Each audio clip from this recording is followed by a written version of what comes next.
G'day you bloody legends, how the bloody hell are ya? I'm Nathan and welcome to Scales and Feathers. In this week's video we're going to be talking about stocking for our 4 foot by 2 foot by 2 foot mixed reef aquarium. Alright guys, so as you can see we got a few fish in there. Some of them I didn't want but we ended up with them. So we will probably move them into another tank or rehome those, okay? But we're going to go through the list and I'm going to tell you guys what I'm thinking about putting in there, and yeah, let's dive into it, eh? So, first on the list is banded pipefish. Now, I really like pipefish and seahorses, but they can be a bit more work, so I'm kind of umming and ahhing whether I do a different tank for those or put those guys in here. So with the other lists you've seen on the freshwater aquariums, it's like, hey, yes, one of these, 3 of these, certainty. This is kind of a ideas brainstorming list. Seahorses and pipefish don't like as much current as reef fish and even the coral, so it can be a little bit trickier. So we may actually do another tank for seahorses and pipefish, or we'll try them out in here and maybe reduce the flow and tinker with the aquarium a bit. Another thing for those guys is feeding. They need to be fed 3 times a day. I've even heard people feeding them 5 times a day, which is a bit of work. And also, for feeding, the best thing to do is actually turn off all your flow, so turn off all your pumps. Okay? So it's a bit easier for those guys to actually feed. Sorry about that guys, I've got asthma. I've got a long weekend. I missed out on a lot of videos for you guys for the last couple of weeks. So I'm trying to punch out as much recording as I can so that I can edit it, schedule it so that you guys have got the content there. We're doing well. We've got content up until August so far, which is great. So yeah, sorry about that miss out. Let's jump back into it.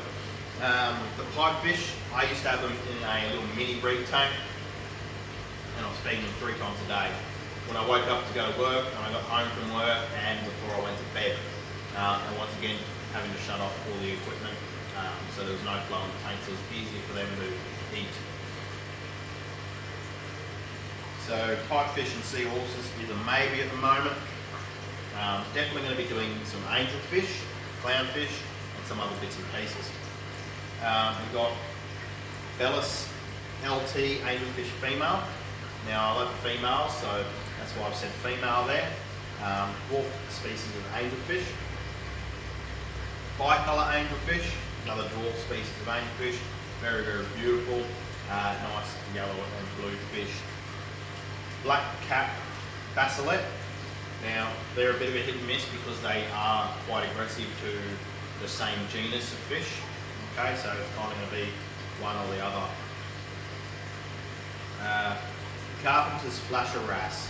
So I do love wrasse. Wrasse are very beautiful fish, but they can be a bit of pain. They can be a pain in the ass. So they will pick up your sand and spit it. They do sleep in the sand. So they get sand on, they swim around, they put the sand in the corals. They pick the sand up in the mouth, they spit it on the corals, the coral dies, then you have, problems with the aquarium. So I'm undecided on wrasse at the moment. Once again, very beautiful fish and I'd love to have them, but I don't know if I'm going to be able to bring myself to that. Chat's red leopard wrasse. Okay.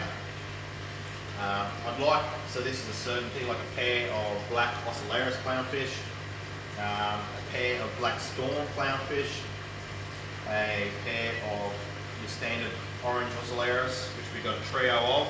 We ended up with a 3rd one when we got them and the pajama cardinals and I think it's a blue stripe cardinal. So we got those for free. Mate was shutting down his tank and said, "You want them?" I was like, "Yeah, okay." But we might move them on later on. And a pair of snowflake clownfish. We got the larger one in there. It's not a snowflake. I'm not too sure what it is, which is that bigger one at the back there. I think it's like a Picasso. No, it's not a Picasso. I'm not too sure what it is. If you guys know them more, for that clownfish, let us know. That one and one of the other standards have been like dancing around, so I'll put a ceramic pot in there, maybe try and get some eggs off them. We'll see how we go with that. Cleaner wrasse, once again beautiful wrasse, helps clean up the fish, but once again they can be a bit of a pain. Coral Beauty, we got one of those, absolutely beautiful fish, dwarf angelfish, firefish, quite like the firefish,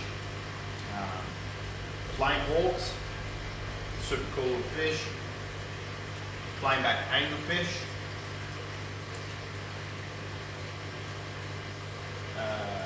Jan's pipefish, which is like a yellow banded pipefish, beautiful tailing on those guys.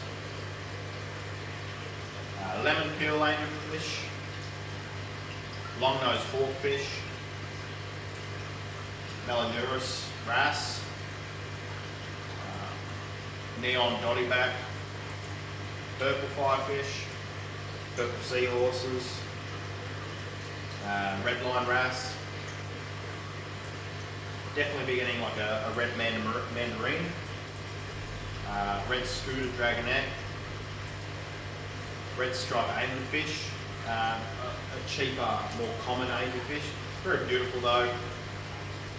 Royal Grammar, 6-line wrasse, got Valentini pufferfish, but they can net with the coral, so they're another one that's a hit and a miss. Yellow-headed jawfish, yellow multi-band pipefish, yellow seahorses, and yellow wrasse are some of the fish that I'm thinking about putting in there. I'm not going to put all of that in there. There's something I'm brainstorming and debating with myself whether I want to put in there or not. So yeah, that's the stocking for the saltwater aquarium. I haven't touched on it before, but I'm going to touch on it in this tank.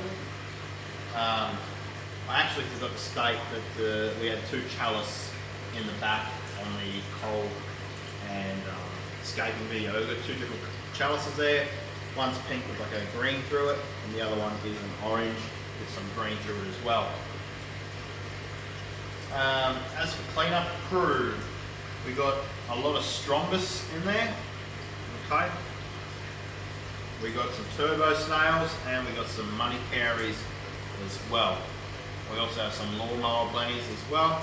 I'd like to get some sifter stars, okay, and probably add to the snail collection as well. But actually, at the moment, it's been pretty clean. I'm actually pretty happy with the aquarium. It's staying pretty clean besides the crino on the bottom there, so we'll have to fix that up. But yeah. That brings us to the conclusion of our 4-foot by 2-foot by 2-foot mixed reef aquarium. We're going big, we're going home. We're going to showcase our 10 by 2 by 2-foot mixed reef aquarium. Please don't forget to like, share and subscribe, and we'll see you on the next one. Take it easy, you bloody legends.